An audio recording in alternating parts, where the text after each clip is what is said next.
ஒவ்வொரு ஆண்டும் அமைதிக்கான நோபல் பரிசு வழங்கப்பட்டு வருகிறது. 1979 மற்றும் 1989 ஆண்டின் நோபல் பரிசு அன்னை தெரசாவிற்கு வழங்கப்பட்டது.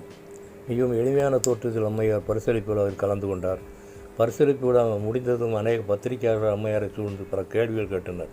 அதற்கு அம்மையார், இயேசு கிறிஸ்து தான் என் வாழ்க்கையின் முன்னோடி, அவரது முன்மாதிரியான வாழ்க்கை தான் எனக்கு சவாலாக உள்ளது என்றார். உடனே ஒருவர், அப்படியானால் இயேசுவின் எந்த வார்த்தை உங்களை அதிகமாக கவர்ந்தது என்று கேட்டார். அதற்கு அம்மையார், மத்தேயு 5:16, மனுஷர் உங்கள் நற்கிரியைகளைக் கண்டு பரலோகத்தில் இருக்கிற உங்கள் பிதாவை மகிமைப்படுத்தும்படி உங்கள் வெளிச்சம் ஒருவருமாக பிரகாசிக்க கடவுது என்று கூறினார். இது எவ்வளவு பெரிய சவால் நிறைந்த உண்மை! இன்று நமது வாழ்க்கையை சாட்சியோடு காணப்படுகிறதா? இன்றே நம்மை ஆராய்ந்து பார்த்து ஆண்டவரின் ஒத்தாசையை நாட வேண்டியவர்களாக இருக்கின்றோம். அன்னை தெரசா அவர் மாசிடோனியாவில் 26/8/1910 பிறந்தார். அவர் கல்கத்தாவில் 5/9/1997 மறைந்தார். அவர் டெம்பிள்டன் பிரைஸ் 1973 பெற்றார். இந்திய அரசாங்கத்தால் பாரத ரத்னா அவார்டும் வழங்கப்பட்டு கௌரவிக்கப்பட்டார். அப்போஸ்தலர் 1:8, நீங்கள் எனக்கு சாட்சிகள். Acts 1:8, you will be my witnesses. One song. உன்னதத்தின் ஆவியை இந்த பக்தர் உள்ளத்தில் ஊட்ட வேண்டும் இந்த நாளிலே, உலகமெங்கும் சாற்றினாங்களே.